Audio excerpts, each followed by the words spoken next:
นะเปิดแล้วพี่น้องตัวใหญ่ที่เก่าเปิดซิ้นหัวมาเนี่ยกินขึ้นหามือพักมาเนี่ยลูกทัวกับลูกบัว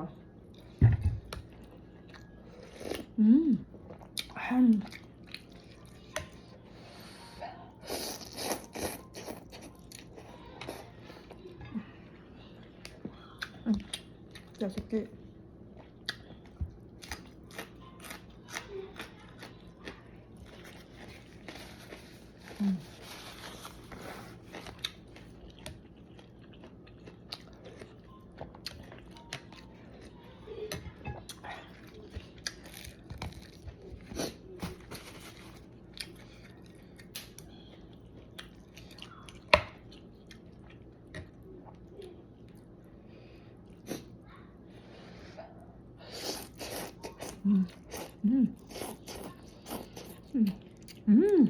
หอม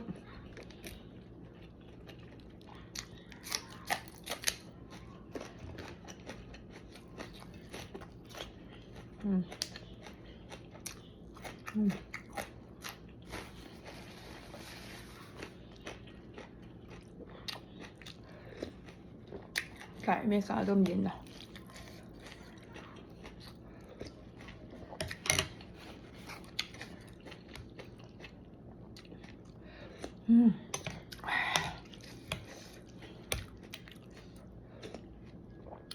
เป็นห้องจะมีแห้ง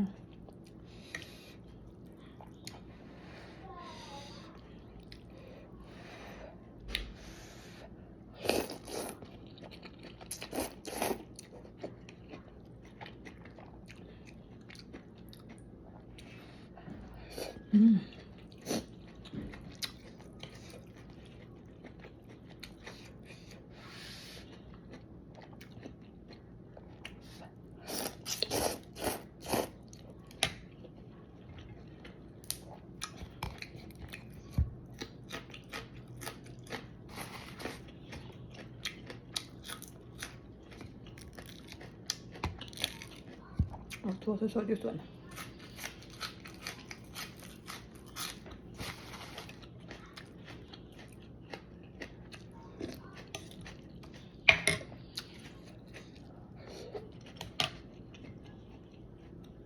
ทอดทั่วปุ๊กเองหวานแซ่บครับ